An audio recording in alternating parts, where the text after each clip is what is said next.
Hello, ഇന്നത്തെ വീഡിയോയിൽ hair fall മാറാനായിട്ട് നമുക്ക് ഈസി ആയിട്ട് ചെയ്യാൻ പറ്റുന്ന ഒരു ഹെയർ പാക്കാണ് പരിചയപ്പെടുത്താൻ പോകുന്നത്. നമുക്ക് എഗ്ഗും നമ്മുടെ ചെറിയുള്ളിയോ സവോളയോ മതി കേട്ടോ. അപ്പോൾ ഇത് രണ്ടും കൂടെ ഇതുപോലെ മിക്സിയിലിട്ട് നന്നായിട്ട് ഗ്രൈൻഡ് ചെയ്തെടുത്താൽ മതി. വളരെ സിമ്പിളായിട്ട് എന്നാൽ എഫക്റ്റീവായിട്ടുള്ളൊരു ഹെയർ റെമഡിയാണ് കേട്ടോ ഇത്. ഇപ്പം എഗ് വൈറ്റ് മാത്രം മതി എങ്കിൽ അത് മതി കേട്ടോ. അപ്പോൾ നിങ്ങളുടെ ഇഷ്ടം പോലെ ചെയ്യുക. ഞാനിതിപ്പോൾ ഇവിടെ നന്നായിട്ട് ഗ്രൈൻഡ് ചെയ്തെടുത്തിട്ടുണ്ട്. അപ്പോൾ ചില സമയങ്ങളിൽ ആ സവാള നന്നായിട്ട് ഗ്രൈൻഡ് ആകാതിരിക്കും. അപ്പം നിങ്ങൾ ശരിക്കും ഒന്ന് അരച്ച് അല്ലെങ്കിൽ എടുക്കാൻ നോക്കുക കേട്ടോ. അപ്പോൾ ഞാനിവിടെ അരച്ചത് നല്ല നമ്മുടെ കറക്റ്റ് ആ ഒരു കൺസിസ്റ്റൻസിയിൽ നമുക്ക് ഇവിടെ കിട്ടിയിട്ടുണ്ട്. ഇതിന് നമ്മൾ ഹെയറിൽ നന്നായിട്ട് അപ്ലൈ ചെയ്ത് കൊടുക്കുക കേട്ടോ.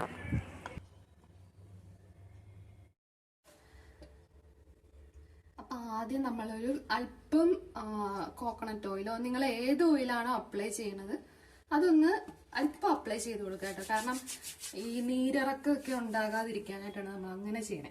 അപ്പം അത് ഞാൻ കുറച്ച് എടുത്തിട്ടുള്ളൂ. ആ കുറച്ചുള്ളത് നമ്മൾ നന്നായിട്ട് സ്കാൽപ്പിലും ഹെയറിലും ഒക്കെ ജസ്റ്റ് ഒന്ന് അപ്ലൈ ചെയ്ത് കൊടുത്താൽ മതി. ഒത്തിരി സമയം നമ്മൾ സാധാരണ ഓയിൽ മസാജിങ് ചെയ്യണ പോലെ ഒന്നും ചെയ്യേണ്ട ആവശ്യമില്ല. ജസ്റ്റ് ഒരു പേരിന് ഒരു പൊടിക്ക് ഇച്ചിരി എടുത്ത് അപ്ലൈ ചെയ്താൽ മതി കേട്ടോ. ഇത് മെയിനായിട്ട് നമുക്ക് ഈസി ആയിട്ട് ചെയ്യാൻ പറ്റും, അധികം കഷ്ടപ്പെടണ്ട.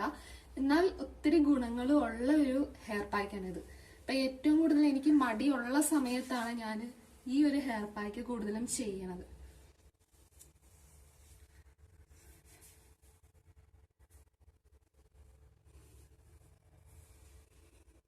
ഓക്കെ, നമുക്കിനി പാക്ക് അപ്ലൈ ചെയ്ത് കൊടുക്കാം കേട്ടോ. നിങ്ങൾക്ക് അരിക്കണമെങ്കിൽ അരിക്കാം. ഇതിനകത്ത് ചെറുതായിട്ട് ഭയങ്കരമായിട്ടും ഈ ഉള്ളി അരയാതെ കിടപ്പില്ല. അങ്ങനെയാണെങ്കിൽ നിങ്ങൾക്ക് ഒരു 2-3 റൗണ്ട് മിക്സിയിലിട്ട് നന്നായിട്ട് ഗ്രൈൻഡ് ചെയ്താൽ മതി. ഇതിപ്പം ഞാൻ അരിച്ചിട്ടൊന്നുമില്ല. ഇത് ഒരു 1-2 കഷ്ണമേ ഉള്ളൂ. അത് വലിയ കഷ്ണങ്ങളായതുകൊണ്ട് നമ്മളിപ്പോൾ ഉലുവാപ്പായ്ക്കൊക്കെ ഇടുവാണെങ്കിൽ ഭയങ്കര താമസമാണ് അത് ഹെയറിൽ നിന്ന് പോകാൻ. പക്ഷെ ഇതെന്ന് പറയുമ്പോൾ അങ്ങനെയൊന്നുമില്ല കേട്ടോ.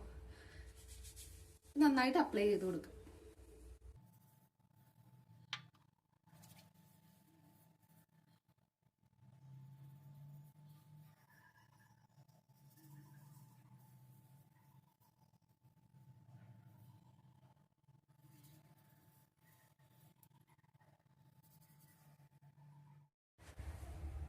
അപ്പൊ നമ്മളിത് ഫുള്ള് ഹെയറിൽ അപ്ലൈ ചെയ്തിട്ടുണ്ട്. ഹെയർ ലെങ്തിലൊന്നും ഞാൻ അപ്ലൈ ചെയ്തിട്ടില്ല കേട്ടോ. നമ്മുടെ സ്കാൽപ്പിൽ മാത്രമേ അപ്ലൈ ചെയ്ത് കൊടുത്തിട്ടുള്ളൂ. ഒരു 20 മിനിറ്റ് വെക്കുക. അതിനുശേഷം വാഷ് ചെയ്ത് കളയുക. തണുത്ത വെള്ളത്തെ ഹെയർ എപ്പോഴും വാഷ് ചെയ്യാവുള്ളൂ കേട്ടോ. അതുപോലെ തന്നെ ഭയങ്കര കെമിക്കൽ കണ്ടന്റ് ഉള്ള ഷാമ്പു യൂസ് ചെയ്യാതെ മെഡിക്കേറ്റഡ് ആയിട്ടുള്ള ഷാമ്പൂസ് യൂസ് ചെയ്യുക. അപ്പൊ നമുക്കിത് വാഷ് ചെയ്തിട്ട് കാണാം. അപ്പൊ നമ്മള് ഹെയർ വാഷിംഗ് ഒക്കെ കഴിഞ്ഞു കേട്ടോ. അപ്പം നിങ്ങൾക്ക് നോക്കിയാൽ അറിയാം, അങ്ങനെ തരികളായിട്ട് അധികം ഒന്നും ഇരിപ്പില്ല. പിന്നെ സവാള നന്നായിട്ട് ഗ്രൈൻഡ് ആയില്ലെങ്കിൽ ചെറിയ ചെറിയ തരികൾ ഇരിപ്പുണ്ടായിരിക്കും. പക്ഷെങ്കിൽ അത് നമ്മുടെ ഹെയർ ഡ്രൈ ആയി കഴിയുമ്പം പൊക്കോളൂ കേട്ടോ. പിന്നെ മാക്സിമം ഈ നമ്മുടെ ടവൽ ഉപയോഗിച്ച് ഒരച്ചൊരച്ച് നിങ്ങളെ ഹെയറിലെ വെള്ളം കളയാൻ നോക്കരുത്. അപ്പം നമ്മുടെ ഹെയർ ഡാമേജ് ആകും. സ്പ്ലിറ്റൻസ് ഒക്കെ വരാനായിട്ട് ചാൻസ് ഉണ്ട്. അപ്പം ടവല് യൂസ് ചെയ്യുമ്പോൾ ഇങ്ങനെ ഒപ്പി കൊടുത്ത് മാത്രം മുടിയിലെ വെള്ളം കളയാവുള്ളൂ. അപ്പം ഈ ഒരു പാക്ക് നിങ്ങൾ ആഴ്ചയിൽ ഒരു 2 ദിവസം ചെയ്താൽ മതി. 2-3 ദിവസം വെച്ച് ചെയ്യാം. പിന്നെ ആഴ്ചയിൽ ഒരു ദിവസം ആക്കി കൊണ്ടുവന്നാൽ മതി കേട്ടോ. ഇതിപ്പം ഭയങ്കര ബിസി ആയിട്ടുള്ളവർക്ക് വേണ്ടിയുള്ള ഒരു ഹെയർ പാക്കാണ് ഇത്. കാരണം ഈസി ആയിട്ട് ഉണ്ടാക്കാം. വെറുതെ സവാള അല്ലെങ്കിൽ നമ്മുടെ ചുവന്നുള്ളി, അതുപോലെ തന്നെ എഗ് വൈറ്റ്, മുട്ടയുടെ മഞ്ഞയും യൂസ് ചെയ്യാം.